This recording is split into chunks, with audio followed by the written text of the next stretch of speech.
नमस्कार. आपण पाहत आहात अर्थराज्य न्यूज मराठी.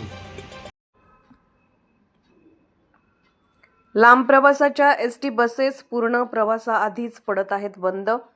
महाराष्ट्र राज्य परिवहन महामंडळामार्फत नागरिकांच्या सोयीकरता अनेक गावांना प्रवासी सुविधा उपलब्ध करून देत असताना महाराष्ट्राच्या जडणघडणीमध्ये व महाराष्ट्राच्या नागरिकांच्या जीवनामध्ये अत्यंत महत्त्वाची असणारी ही प्रवासी वाहतूक व्यवस्था एकेकाळी इतकी नावाजलेली आणि सर्व जनतेला हवीहवीशी वाटणारी ही वाहतूक सेवा अलीकडच्या काळामध्ये मोडकळीस आली आहे.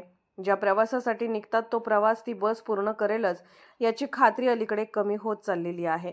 या बसेसकडे पाहिल्यानंतर एक गोष्ट पटकन जाणवते, पण राज्य परिवहन महामंडळ चालवणारे व्यवस्थापन याचं या सर्वसामान्य जनतेच्या प्रवासाच्या हिताच्या असणाऱ्या महत्त्वाच्या वाहतूक सुविधेकडे अलीकडे दुर्लक्ष होत चाललेले आहे. अलीकडेच याची वारंवार प्रचिती येत आहे. शिवशाही बसने प्रवास करणे म्हणजे अलीकडे अत्यंत जोखमीचेच प्रवाशांना वाटत आहे. त्यातच लाल बसेस देखील भरीत भर म्हणावे की काय अशी परिस्थिती आलेली आहे.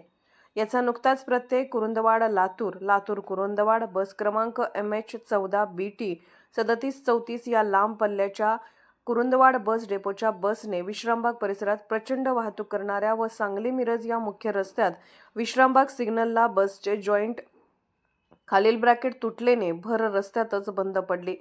वाहतुकीला अडथळा निर्माण होईल अशा अवस्थेमध्ये ही गाडी बंद पडलेली होती.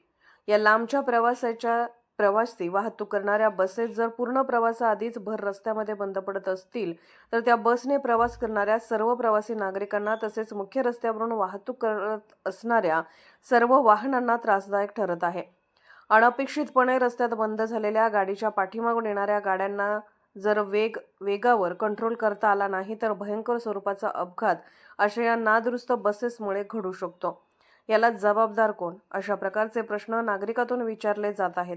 बस डेपोच्या व्यवस्थापकांनी या गाड्यांची पूर्ण प्रवास करण्यास पात्र असल्याची खात्री झाल्याशिवाय रस्त्यावरती वाहतुकीस परवानगी देतातच कसे काय, हाही प्रश्न जनतेतून विचारला जात आहे. यातून घडणाऱ्या अपघाताला जबाबदार कोण, हाही गंभीर प्रश्न निर्माण झालेला आहे. महाराष्ट्र राज्य परिवहन महामंडळाचे सर्व संबंधित अधिकारी, प्रशासन व माननीय मंत्री महोदय इकडे लक्ष देऊन महाराष्ट्रातील जनतेला या त्रासातून मुक्त करणार काय, हा प्रश्न सर्वसामान्य नागरिकातून विचारला जात आहे. अर्थराज्य न्यूज चॅनलला लाईक करा, शेअर करा आणि सबस्क्राईब करा.